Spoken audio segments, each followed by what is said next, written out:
Water, the liquid that oceans are made of. And it fills endless depths. Only few will venture out into the endless open ocean of this vast underwater world. Most of the ocean inhabitants live in the city, as it were, like human societies. Very close together, with friendly neighbors and nasty co-tenants. While dangerous robbers lurk around at the edge of town.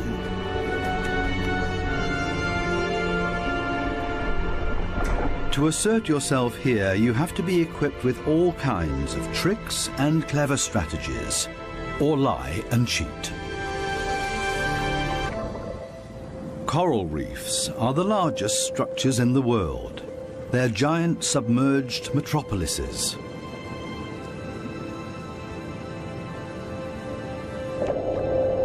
Millions of different inhabitants live in these cities.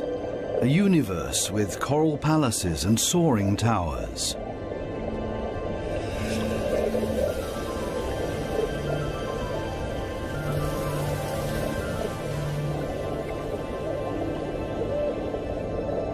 Every neighborhood has a chief. The entire street belongs to this guy. No trespassing, okay? A typical large city with all the noise and ruckus.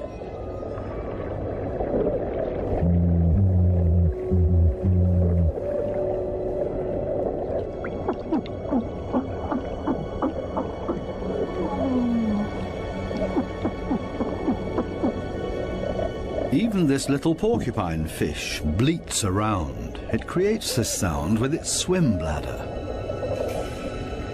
Two small harlequin shrimps are nibbling on this blue sea star.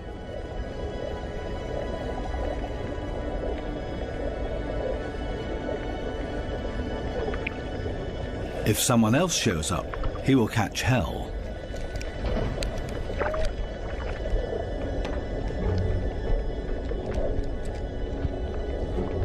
Another harlequin shrimp busy pulling a bite out of a sea star.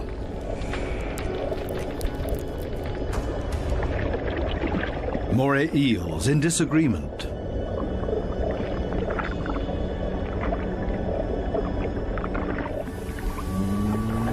A scorpion fish shuffles across the ocean floor.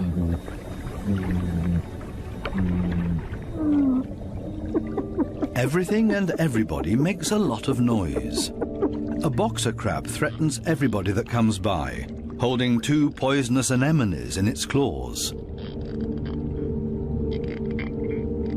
At least the anemone reef looks peaceful. Or does it? The clownfishes are having a huge squabble. Who does this anemone belong to? We can hardly see this fish, but he's easy to hear, a crocodile fish. Does this giant puffer fish hear something?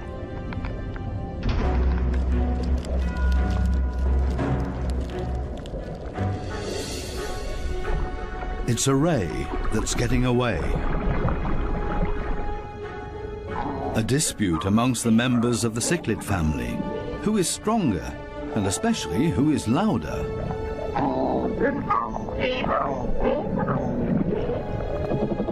Two Walkman fish are noisily trying to woo a female.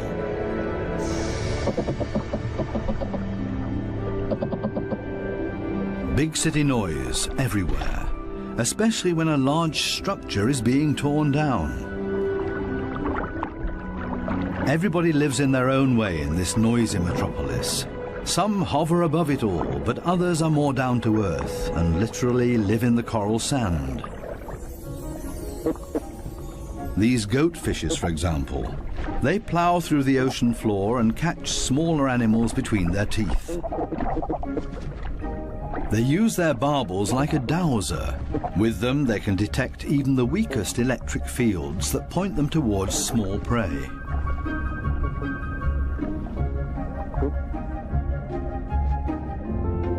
These gobies also dredge through the sand and feed on what they find in there. There's another way of finding prey in the sand.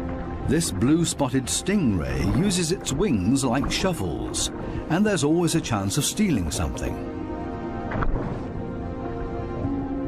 While one works, others just stand by and feed on what's left over, maybe a piece of crab or a mussel. You have to be very familiar with this area to find the best morsels.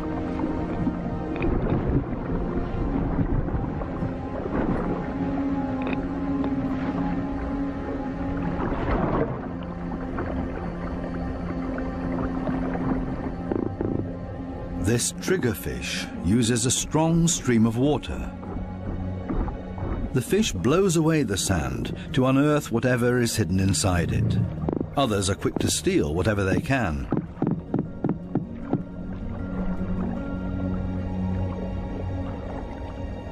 The triggerfish is a commanding fish, and most reef inhabitants are easily intimidated by him, except for these strange visitors that don't seem to show fear.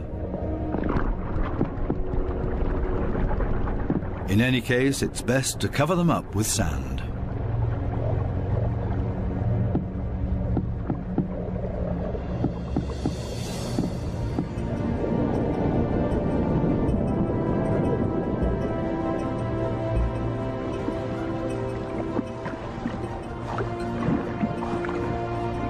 It's not easy for a small fish in a big city.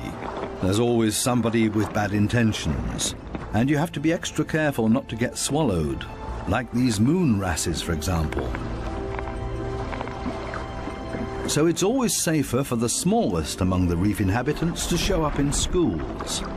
It's difficult to keep an eye out for only one little fish, and as a result the predator often grabs blindly at nothing and comes up empty. To show up in a big mob is always safest. Others are easily distracted at the sight of so much prey all at once. This easygoing giant pufferfish would never have a chance here anyway. Being part of a school of fish is always the best protection from predators. The slow ones are being ignored. No danger here.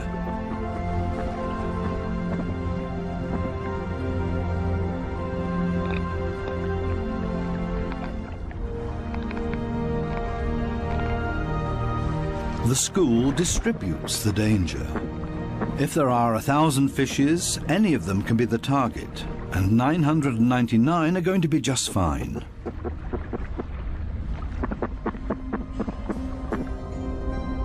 But what about loners, or those that live as a couple?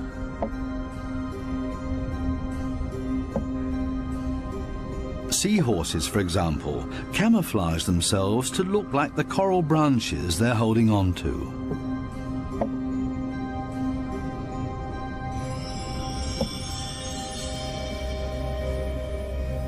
Even more difficult to see. Where is the animal here?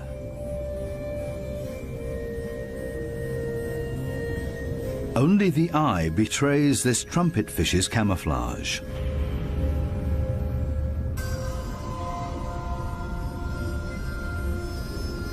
They do everything to not look like themselves. Ornate ghost pipefishes. They're inseparable, a couple. The female is already carrying eggs in her extended belly. Before long, the male will fertilize her eggs. They are still regular fishes, despite their unique costume. This one looks like torn-off seagrass. The spiny waspfish rocks back and forth in the current.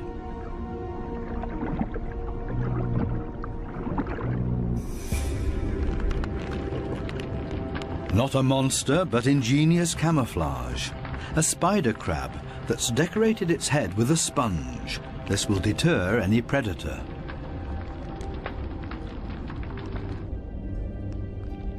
Another great camouflage, a barrel decorated with rocks.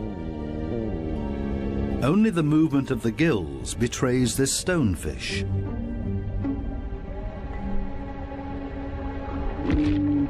Even a smack with a fin doesn't bother him. The fish knows it will not hurt him. It only shoves him a little further to the side.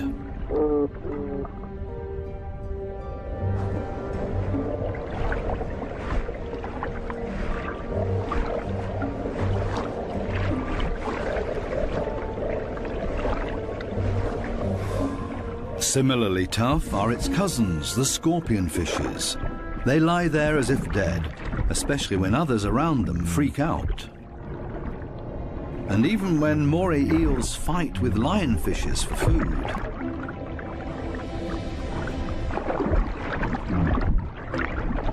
The scorpion fish lies in wait for its chance, and then immediately becomes completely motionless again.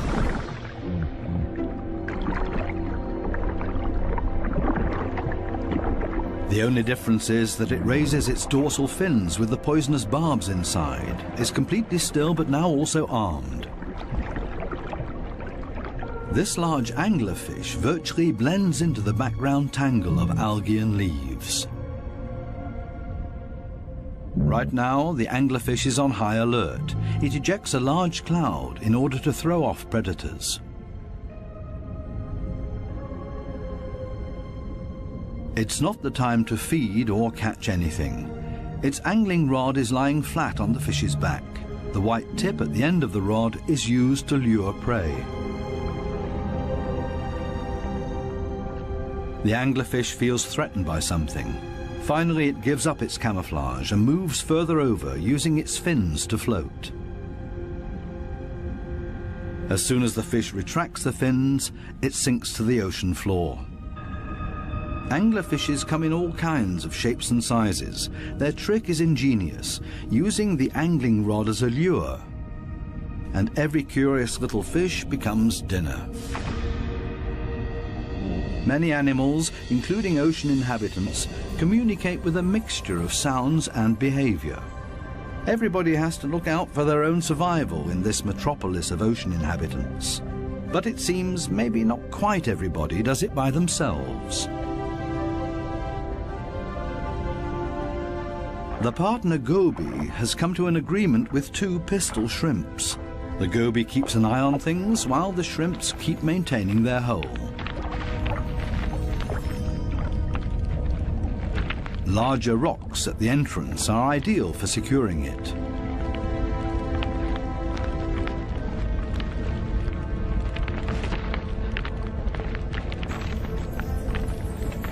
They're an experienced team.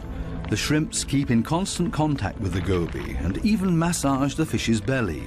The goby will get nervous without these gestures from the shrimps. The pistol shrimps need a cool and collected bouncer at their entrance.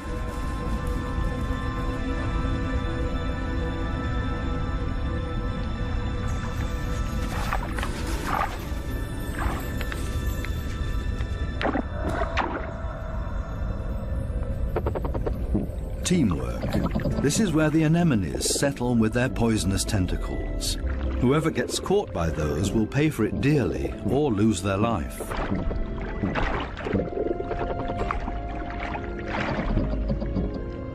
No wonder that there is virtually no one who likes to settle here. The little clownfishes are the only ones that know how to deal with these tentacles. They cover themselves with the slime of the anemone's tentacles and are protected from the poison. The clowns are safe in here, and in return will protect their anemone as well as they can. This seems like a sensible deal. But on occasion, the anemone will pull the tentacles inside its column-shaped body, which means the clownfish's home is gone. When this happens, they panic and look for another anemone that they can hide in for the time being. Unfortunately, this one is already occupied, and the next one as well, and this means having to fight its current owner. There's much to lose for the clowns. Without the anemone, they can't procreate. The clownfishes attach their eggs to the bottom of the column-shaped foot of their anemone, hidden behind the poisonous tentacles.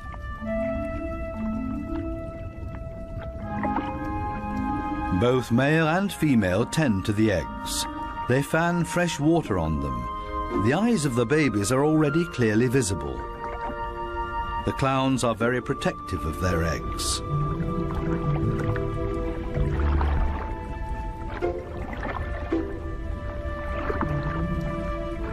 It takes the two of them to protect their offspring, and only in conjunction with the anemone. Everybody in the reef has to take special care of their young. If they don't, it means their species will simply die out. So it's not surprising that everybody gives it their best effort.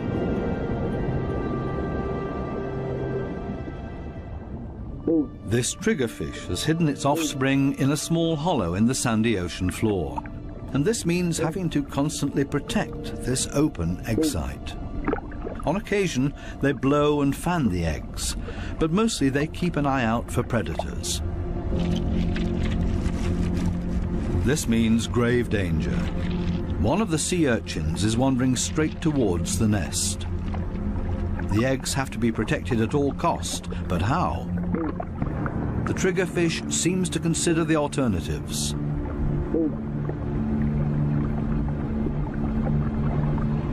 But then it blows and then rams the sea urchin. Again and again until it breaks, the sea urchin's guts spill out into the open. A few more hits for good measure. The danger has been averted. Everything else is easy.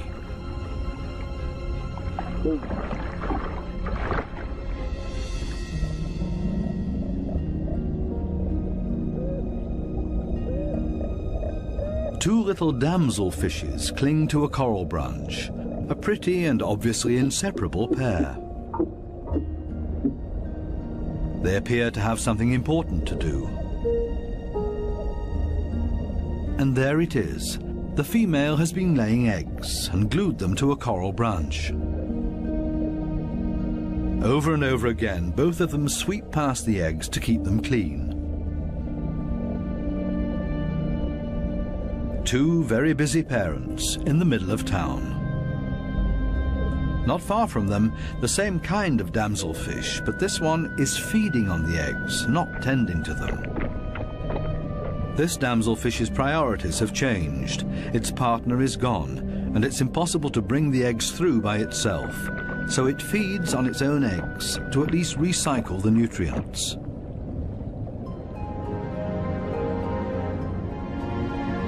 There are many different strategies to give one's offspring a good start. Some are surprisingly easy.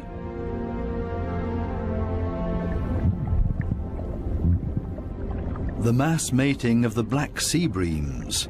The males are so generous with their sperm that often a cloud of it will engulf the entire wedding party.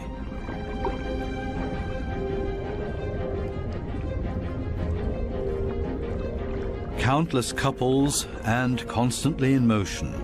A predator would have a hard time to find its bearings in this schooling behavior.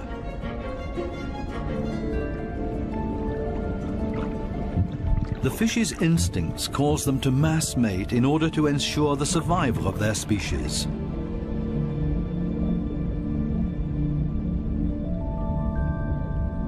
Cardinal fishes have their own clever means of child protection.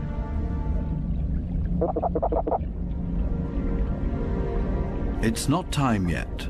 The couple are still flirting and courting with each other, going around and around.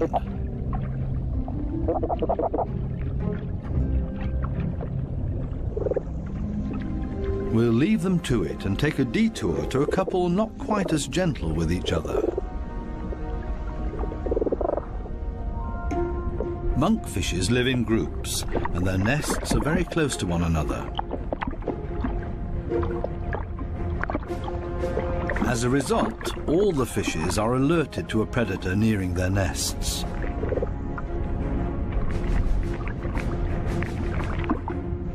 Hermit crabs love to feast on the eggs of the monkfishes, so the protective parents are all getting nervous.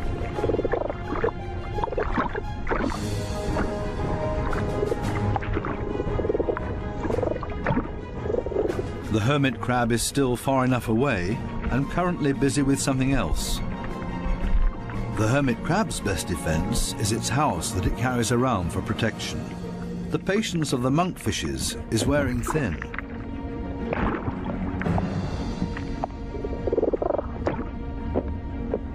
Now everyone attacks in order to bowl the crab away from their nests.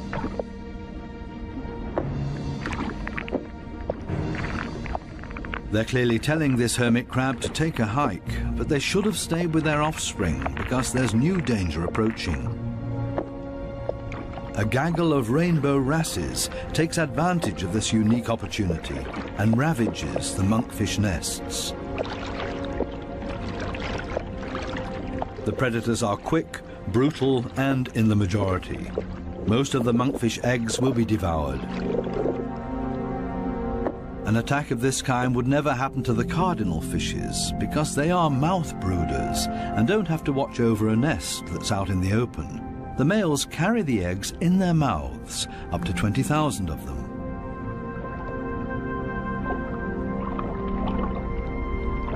A mobile nursery. They're safe here in their father's mouth, unless, of course, he gets eaten.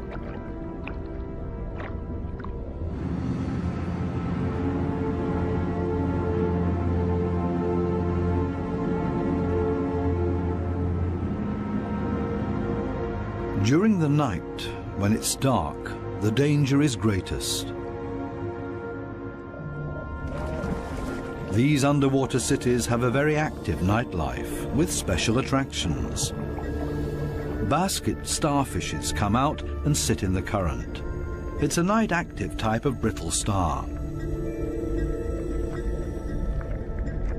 With their arms full of tiny little hooks, they filter plankton out of the water to feed.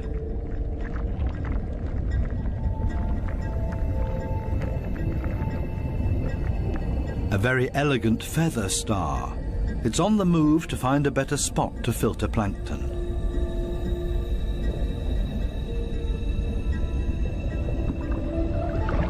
This Spanish dancer is even more graceful and elegant than the brittle stars.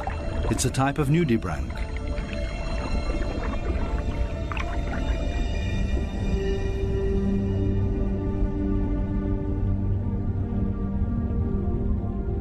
The giant pufferfish is relaxed and spends the night dozing off on the sandy bottom.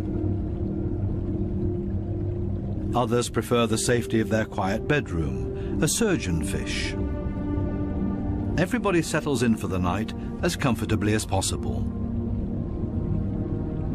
The parrotfish tucks itself away in its mucus cocoon for protection against predators. Everybody's sleeping arrangements are different. The poor triggerfish has to stand guard by its nest all night long. There's no time to rest.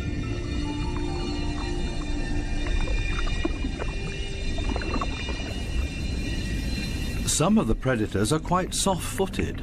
A cone snail has spotted a small fish.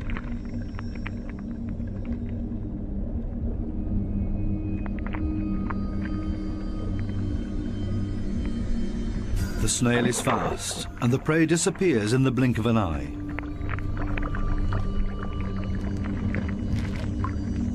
The night is still young, and still full of danger and terror.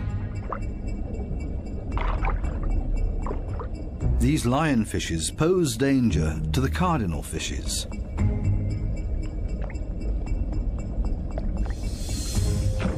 Lionfishes suck in their prey.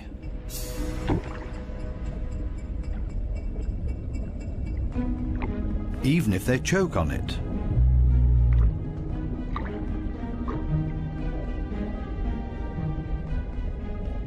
They're hanging around waiting for their chance.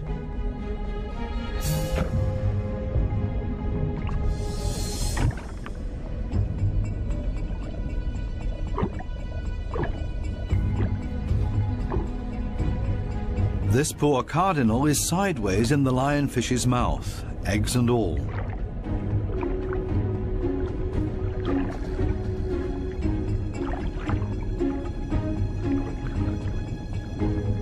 Lionfishes aren't the most elegant predators, with all their attachments and frayed fins. But this is all part of their camouflage. They're harder to see and blend into the background. Outside the reef, the lionfishes hunt as a school. They drive their prey towards one another with their fanned-out fins.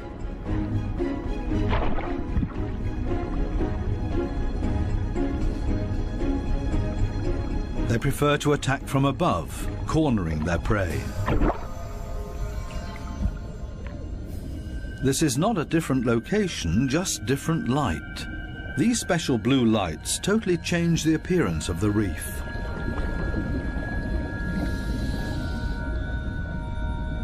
Now we can see that the coral polyps are bright red, and they clearly stand out from their environment.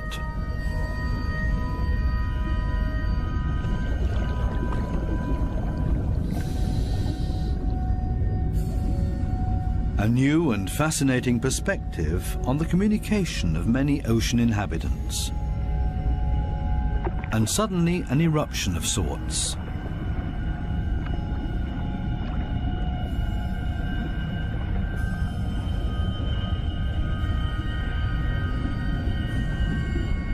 It looks like smoke, but in reality it's a type of reproduction. A carpet anemone is ejecting its sperm.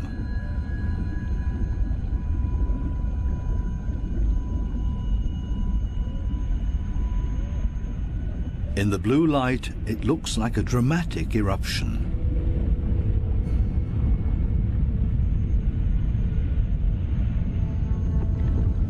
A hermit crab as a magic lantern.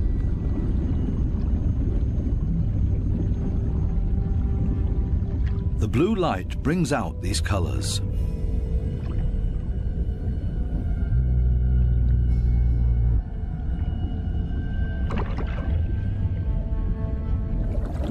An entire group of lionfishes on a food foray.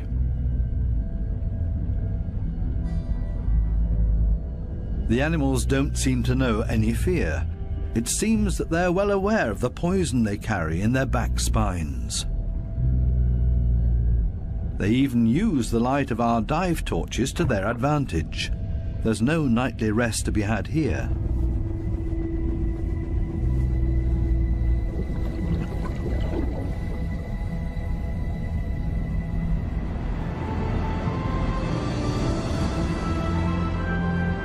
With the first daylight, new life comes into the reef city.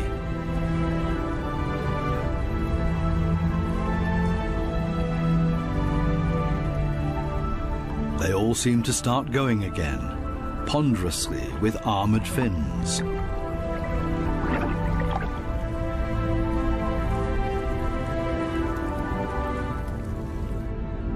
As pedestrians, and as light and quiet as possible.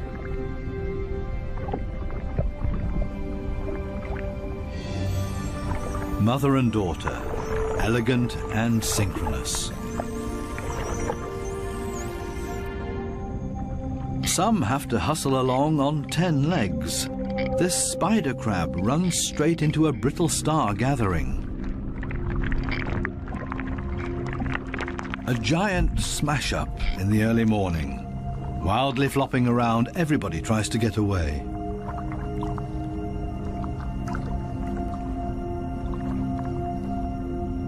As in every city, there are also shopping opportunities here.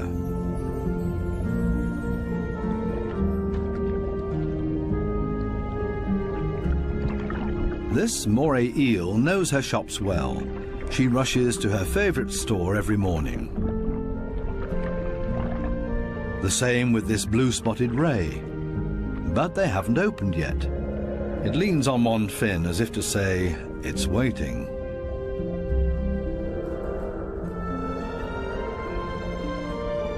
Similar problems in a branch further up. These sweet lips are also waiting to be tended to.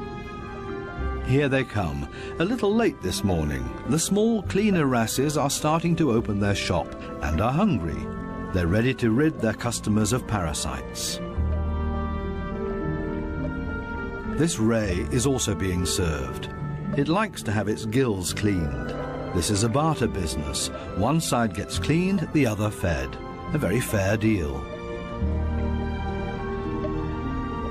Clownfishes seem to be excluded from this business because they can't leave their anemone. In their case, the cleaner fishes make house calls.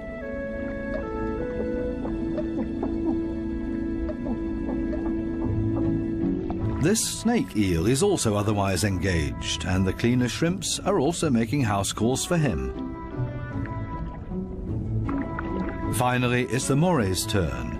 It has a lot of nutritious freeloaders on its skin and in its gills.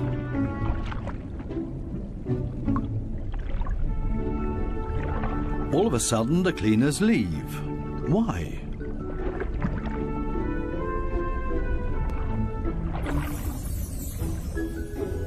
This Titan triggerfish is no better off. The treatment has stopped before he was finished. The cleaner fishes have new customers, clients that have never come to see them before, and they're now being preferred over old customers. The point is that these new clients will like the service here so much that they will come back again. The regular customers have to be patient and wait until the new clients are finished. Cleaner fishes operate solely according to economic rules. This guy has also come for the first time and quite enjoys their service.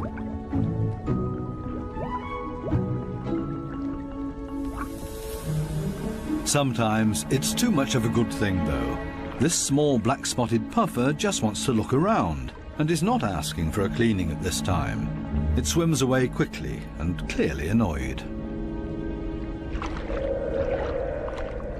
It's time to go back to the regular customers before they get impatient and leave for good.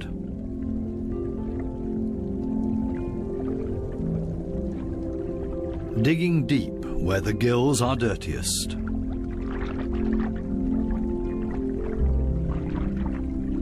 One last time through the mouth, and it's as good as new, and the teeth squeaky clean. Now this male moray can start looking for a suitable female. She is clearly not interested in male visitors. This next dugout also does not look encouraging.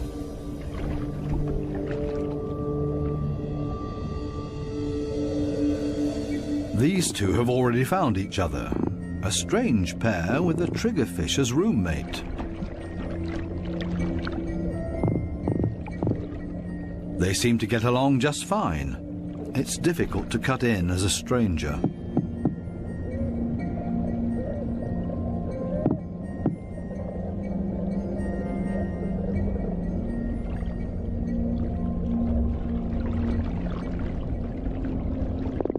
It would also be well advised to stay away from this giant triggerfish.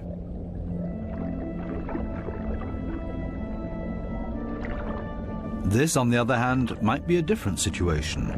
It's important to be patient.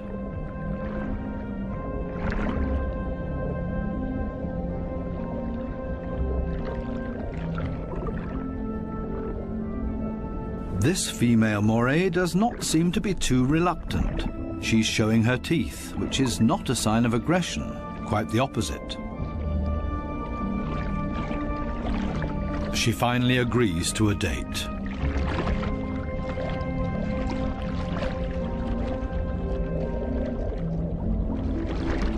The two of them are getting to know each other. Moray eels are very gentle with their mates.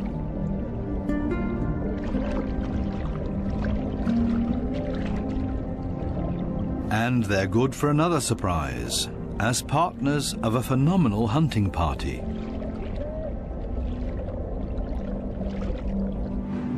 These types of hunting parties have to find each other first in this big city.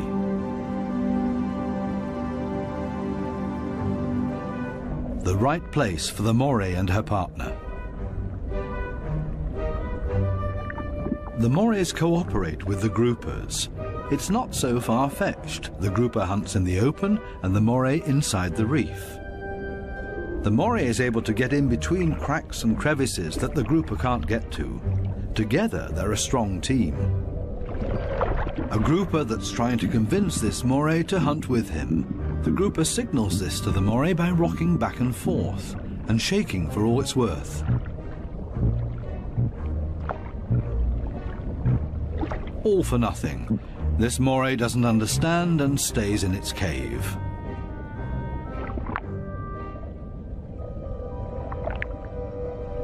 Next try. Maybe the moray will react this time and swim with him. Again, no luck.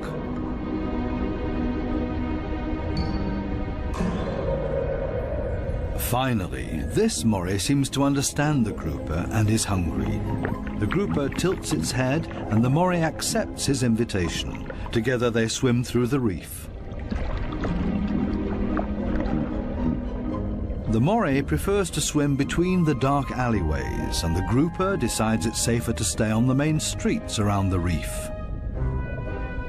This is not the right place. The grouper expected to find scared prey here. The moray takes a break and waits. It's not going to happen this way. Again, another invitation to go. They continue through the reef to another coral head.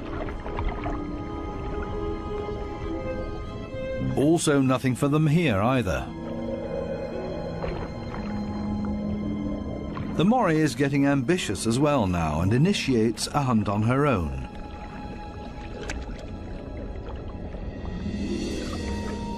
She might be better at finding hunting spots. They're successful in this next coral head, and then everything happens very quickly. The fishes are panicked, and both hunters are able to profit from that.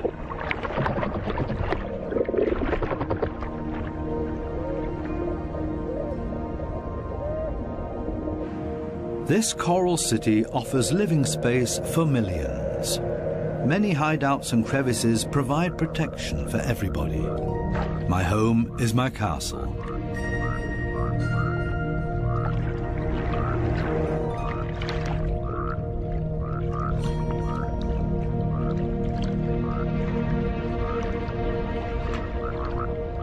While some escape between sharp corals, others curl up in a ball.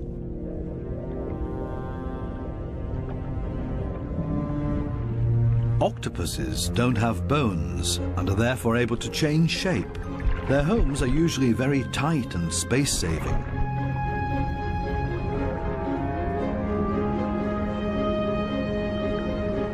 They like to live a bit further apart from their neighbors because they're not necessarily always friends with one another.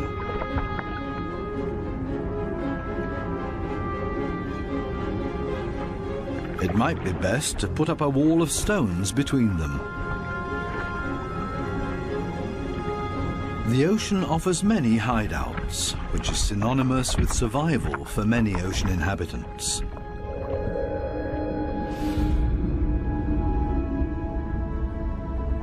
There can also be hideouts that nature never intended to be there, such as this giant wreck, 240 feet deep.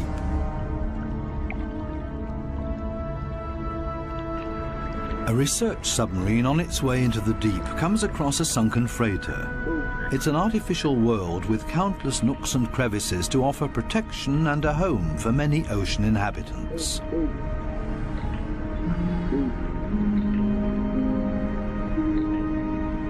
The wreck has long been overgrown with all kinds of sea life.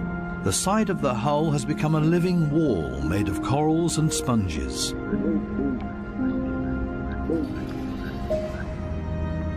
Sunfishes, with their odd form of movement, patrol this area. They're looking for jellyfish.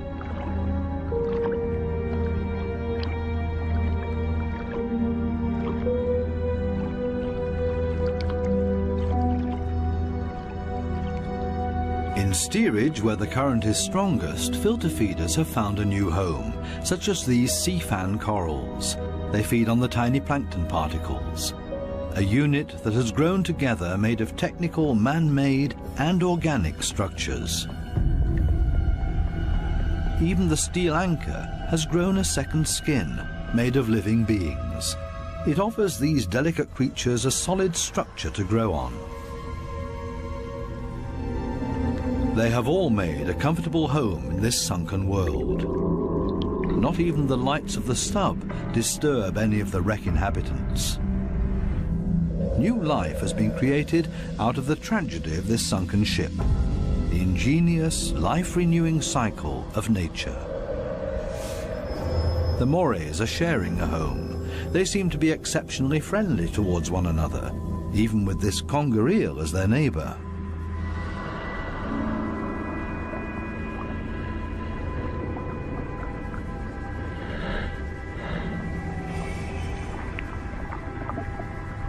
Even the octopus remains unharmed by the Morays.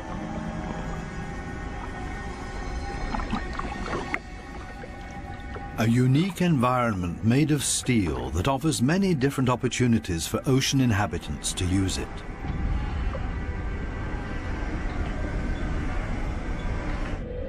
Even this fishing net offers a conger eel a place to hide. The original destination of the sub is located a bit deeper, a picturesque underwater city full of ancient amphora architecture. An antique merchant vessel sank here. Only the clay containers, once filled with Greek wine, are still visible. Now they offer homes and protection to many ocean inhabitants. Similar to the reef, hiding places are essential for staying alive down here. The amphorae have a very special shape. They taper towards the bottom, so they could be stored sitting upright in a layer of sand in the hull of the ship. The amphorae and their precious contents were safe during transport. Spiny lobsters welcome these types of caves. Conger eels also feel safe in this mess of amphorae and shards of clay, as if it was made for them and their slender, long bodies.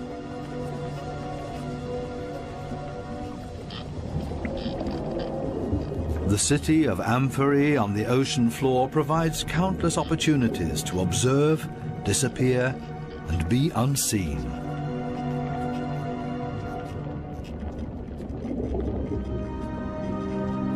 Maybe that's why this city seems to be very calm and orderly, even when the conger eel swims above everybody's abode. Nobody panics because they only have to withdraw slowly into their homes and are safe. The same goes for this forkbeard. The conger eel's only chance to make prey down here is to hide himself and ambush somebody. The sunfishes also don't have much luck feeding here, for the same reasons as the conger eel. On the other side of the globe, the Spencer Gulf in southern Australia. Every year, hundreds of giant cuttlefishes meet up to mate. The rocky seabed offers great holes and caves to hide the eggs.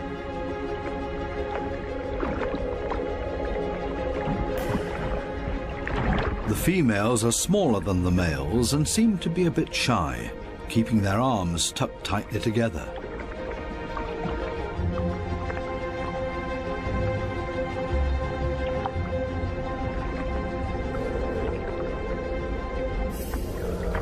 The males, on the other hand, present every bit of themselves openly to impress the females, but also other males that are potential rivals. When the going gets tough, it's always a good idea to hide behind the safety of a cloud of ink.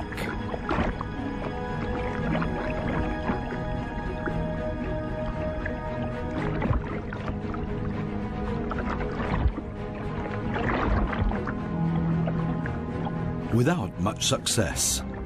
Escape in reverse.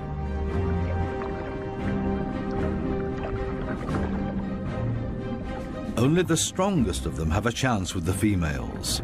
He's a winner and courts his female by changing his color to interesting stripes. She has agreed to mate with him, and they hug tightly.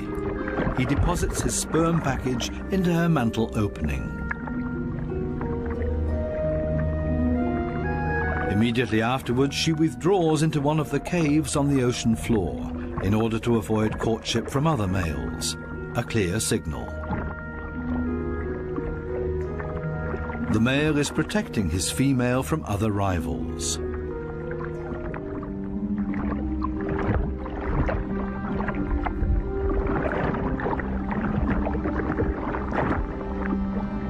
But there's always the unexpected.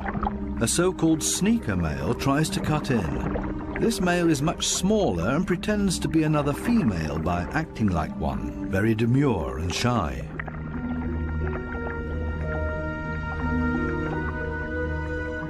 All seems to be fine in the den. He's busy chasing away other rivals from this new supposed female. Especially now that there are two females under his protection. It can't hurt.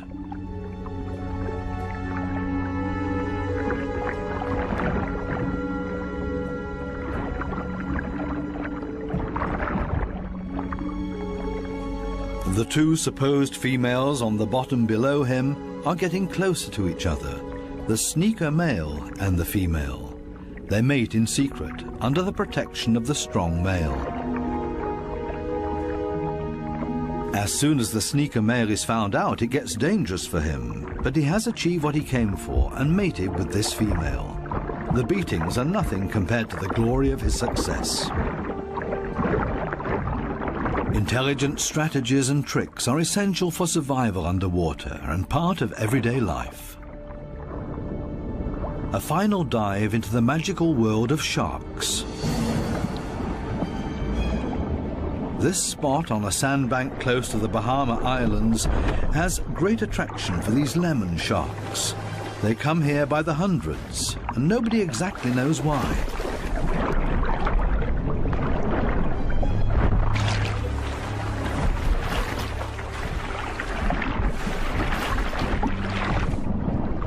This sandy plateau in the middle of the open ocean is easy for scientists to get to.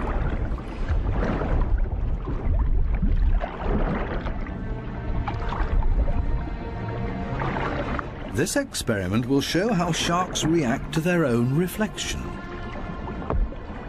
The metal mirror stands upright on the seabed.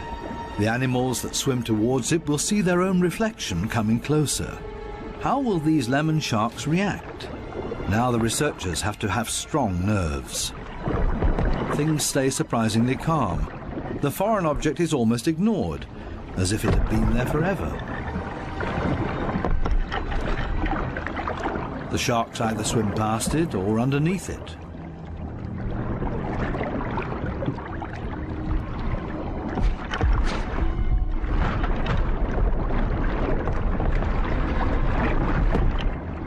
The scientists expected a bit more, and soon the sharks lose all interest in the mirror.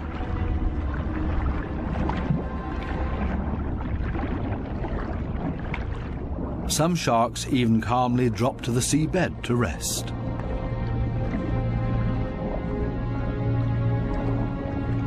The only ones alarmed by this behavior are the remoras that like to keep moving.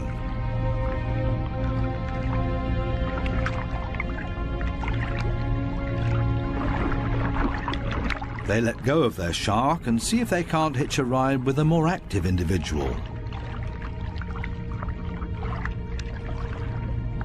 Shark hopping.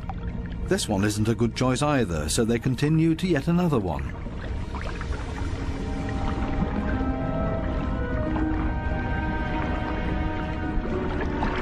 All of a sudden something happens to the mirror, and the peaceful afternoon on the sandbank changes quickly into the complete opposite. The rope that the mirror is attached to loosens and the mirror falls over.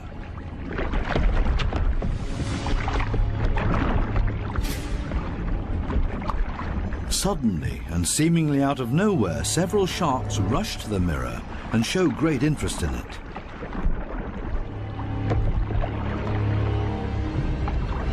They smell and touch it, and they get more and more excited.